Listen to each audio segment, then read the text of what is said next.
ഭാഗം പുത്തൻ പ്രൊമോ. അങ്ങനെ നമ്മുടെ മിത്രയും ആര്യനും ഒന്നിക്കുകയാണ് പ്രേക്ഷകരെ. അവരുടെ ഒരു പ്രണയം പൂത്തുലയുകയാണ്. നമ്മുടെ മിത്രയുടെ പിറന്നാൾ ദിനത്തിൽ നമ്മുടെ ആര്യൻ ഒരു പുതിയ ഡ്രസ്സൊക്കെ എടുത്ത് കൊടുക്കുന്നുണ്ട്. നമ്മുടെ മിത്രയ്ക്ക് ഭയങ്കര സർപ്രൈസ് ഗിഫ്റ്റ് ഒക്കെ കൊടുക്കുന്നുണ്ട്. പിന്നീട് ഇവരായിട്ടുള്ള കുറച്ച് പ്രണയ മുഹൂർത്തങ്ങൾ തന്നെയാണ് കൂട്ടുകാരെ നമുക്ക് കാണുവാൻ സാധിക്കുന്നുണ്ട്. അപ്പുറത്താണെങ്കിൽ നമ്മുടെ ആകാശം മീനാക്ഷിയും അവരുടെ യാത്രയൊക്കെ കഴിഞ്ഞ് തിരികെ നമ്മുടെ ദൈവമംഗലത്തേക്ക് വരികയാണ്. ആ ഒരു പൊട്ടിത്തെറിയുടെ ഉള്ളിലേക്ക് ഇവർ വന്ന് വീഴുകയാണ്. അപ്പൊ നമ്മുടെ ആകാശിനെ കാണുമ്പോൾ നമ്മുടെ ബാലൻ തുടങ്ങും, ഈ മരമണ്ടനൊക്കെ ഒരു ജോലി ഏൽപ്പിച്ചിട്ട് എന്താ ഉപയോഗം എന്നൊക്കെ പറഞ്ഞിട്ട് ഭയങ്കരമായിട്ട് ചീത്ത പറയുന്നുണ്ട്. അപ്പം നമ്മുടെ മീനാക്ഷിക്കാണെങ്കിൽ ഇതൊക്കെ കേട്ടിട്ട് അങ്ങോട്ട് സഹിക്കാനേ പറ്റുന്നില്ല കേട്ടോ. അപ്പുറത്ത് ശ്രീദേവി ആണെങ്കിലും നമ്മുടെ ബാലൻ നമ്മുടെ ആകാശിനെ വഴക്ക് പറയുന്നതൊക്കെ കണ്ട് ഭയങ്കരമായിട്ട് സന്തോഷിച്ചിരിക്കുന്നൊക്കെ ഉണ്ട്.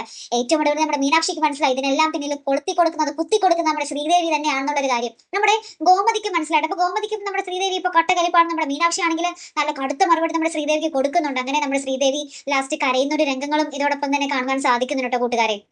അപ്പൊ എല്ലാവർക്കും മനസ്സിലായി, നമ്മുടെ പെൺപടകൾക്ക് എല്ലാവർക്കും മനസ്സിലായി നമ്മുടെ ശ്രീദേവിയാണ് ആ വീട്ടിലെ പ്രശ്നകാരി. ശ്രീദേവി ഒറ്റൊരാളാണ് ഇത്രയും പ്രശ്നം ആ വീട്ടിൽ ഉണ്ടാക്കുന്നതും എന്നുള്ളത് കേട്ടോ. എന്തായാലും ശ്രീദേവിക്ക് നല്ല മറുപടി തന്നെ കിട്ടണം അല്ലെ. എന്തായാലും കാത്തിരുന്ന് തന്നെ കാണുമ്പോൾ അടുത്തൊരു വീഡിയോ വരുന്നത് വരയ്ക്കും. Good bye.